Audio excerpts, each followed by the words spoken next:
Dia duduk tepat di lubang. Ada lubang, dia duduk. Dia duduk di atas lubang itu. Lalu Nabi SAW tidur di atas pangkuan. Kepala Nabi di atas pangkuan Sayyidina Abu Bakar Siddiq. Nabi tertidur. Manakala Nabi tertidur, tak lama dia tertidur sebab letih, lelah, naik ke atas, penat badan. Dia terjaga, terbuka matanya sebab ada air yang menetes dari atas. Gelap, dia tak nampak. Air apa ni Abu Bakar? Rasanya air embun tak mungkin, air hujan tak mungkin sebab gua batu. Apa ni Abu Bakar? Kata Sayyidina Abu Bakar, air mataku ya Rasulullah. Kenapa engkau menangis? Rupanya dari dalam lubang tu ada binatang berbisa yang menyengat. Dia tak tahan. Dia tak gerakkan kaki. Dia tak bergerak. Pahanya tak dia gerakkan sebab Nabi sedang tertidur di pangkuannya. Tapi ada satu yang tak boleh dia tahan, air matanya. Dia menangis.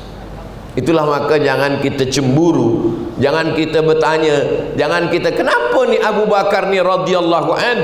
Sebab dia reda memberikan nyawanya, memberikan daging darah hatinya demi untuk Nabi Muhammad sallallahu alaihi wasallam. Sampai hari ini belum pernah saya tazkirah di mana-mana tempat pengacara tu panggil saya, mari kita dengarkan tazkirah yang akan disampaikan oleh Ustaz Abdul Somad, lalu semua jamaah berkata radhiyallahu an. Belum lagi. PhD orang boleh belajar yang mana-mana universiti, pergi UKM, pergi UM, pergi IIU, tulis, lepas tu dia akan PhD. Orang boleh ambil master, orang boleh ambil BA, orang boleh profesor, tapi untuk radhiyallahu an. Jadi siapa yang nak dapat radhiyallahu an, naiklah ke Jabal Sur, duduk di lubang tu. Bila tahan tak bergerak kaki, dua. Kalau tak radhiyallahu anhu, rahimahullah. Nabi sallallahu alaihi wasallam. Berapa malam mereka berada di dalam? 3 malam. Malam Jumat, malam Sabtu, malam Ahad. 3 malam. Kenapa tak terus saja dari kota Makkah ke Madinah? Sebab ini strategik. Inilah yang namanya berfikir panjang. Sebab bila terus saja mereka mengejar, mereka mencari, maka tenangkan dulu. Tenangkan dulu sampai mereka berfikir dah pergi ke mana ini? Heboh. Hiruk pikuk di kota Makkah. Kemana Muhammad sallallahu alaihi wasallam? Kemana dia hilang? Di rumahnya tak ada.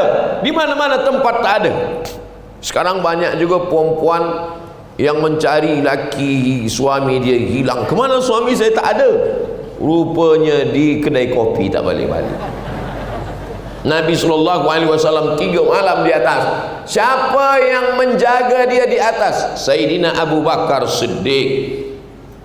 Siapa yang mengantar berita? Berita siang bawa ke malam, tidur malam di atas, pagi jemput ke kota Makkah. Dia adalah Abdullah. Jadi Abdullah tu naik ke atas bercerita, wahai Rasul, begini. Malam dia tidur di atas, pagi siang dia di Makkah mendengarkan semua berita. Inilah pentingnya update status. Siapa yang menghantar makanan naik ke atas? Makanan dibawa oleh Asma binti Abi Bakar. Jadi kalau ada lelaki yang kata dia kuat, nanti bila pergi umrah, cubalah bawa makanan dari Makkah naik ke Jabal Thur. Bagaimana perjuangan Asma binti Abi Bakar. Siapa yang menjaga di bawah? Yang menjaga di bawah namanya Amir bin Fuhairah. Amir bin Fuhairah pura-pura dia membawa kambing, tapi dia sedang tengok-tengok siapa yang akan naik ke atas. Kalau ada musuh dia bagi tanda, ni ada musuh nak naik. Amir bin Fuhairah. Lalu kemudian ini menunjukkan pada kita mesti ada bekerja sama dan sama-sama bekerja. Jadi dalam hijrah ini ada orang yang ditempatkan Nabi. Kamu tugas yang paling ringan adalah Ali bin Abi Thalib. Tidur di tempat tidur Nabi. Yang paling berat adalah Abu Bakar Siddiq, naik ke atas. Tapi setengah orang kata dia yang paling berat itu bukan Abu Bakar. Jadi siapa? Sayyidina Ali. Tapi ringan saja tidur, memang ringan. Tapi kalau mereka tak buka selimut, jadi gulai cincang, habis semuanya. Na'udzubillah. Maka apa pelajaran dari sini? Kalau berat, bagi kepada saudara, tapi kalau ringan, bagi pada kawan. Nabi SAW mengajarkan itu. Yang berat ini adalah tidur di tempat tidur Nabi, sebab bila mereka tak buka akan mati. Bagi kepada saudara Ali bin Abi Talib. Tapi untuk naik ke atas, bagi kepada sahabat. Dia adalah Abu Bakar Siddiq. Tidur di tempat tidur Nabi, Ali bin Abi Talib. Naik ke atas, Abu Bakar Siddiq. Yang akan membawa berita, Abdullah. Yang membawa makanan, Asma. Yang berjaga-jaga di bawah, Amir bin Fuhairah. Padahal kalau Allah mahu, mudah saja, tak perlu ada orang-orang yang banyak ini. Innama amruhu iza arada syai'an ayakula lahu kun.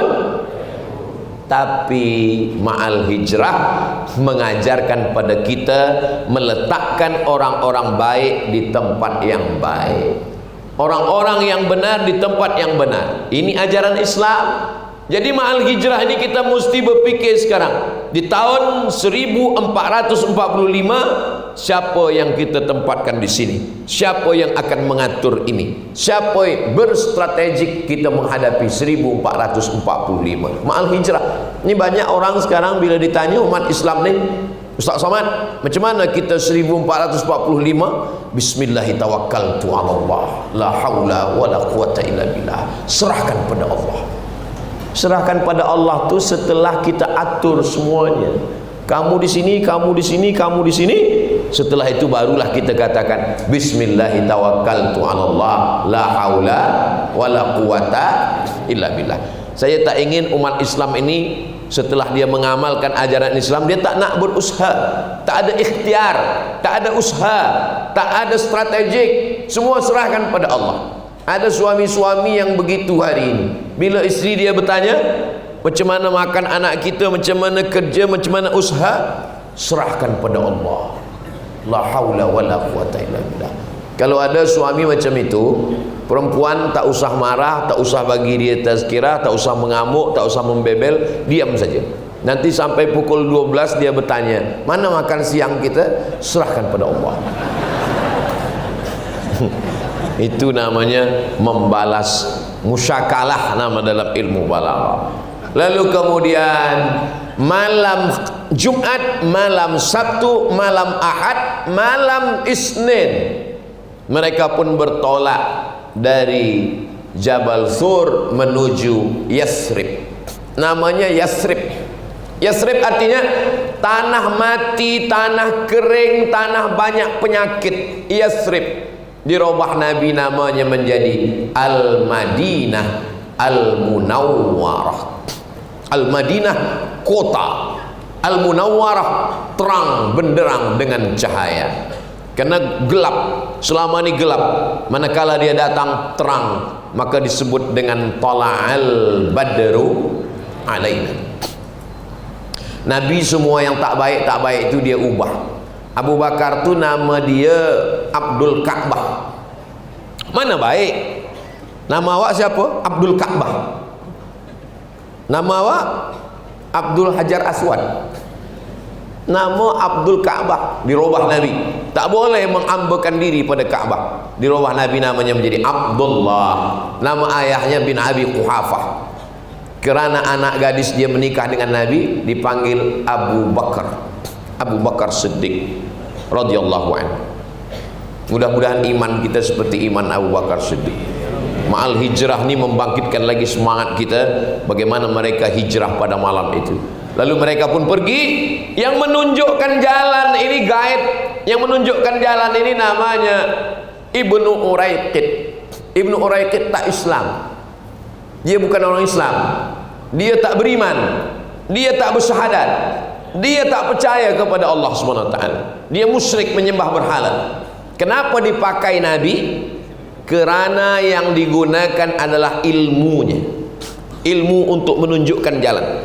Ini dalil kita boleh bekerja sama dengan orang yang tak seagama dengan kita, tapi bukan yang mengkhawatirkan agama kita, bukan yang merosakkan agama kita.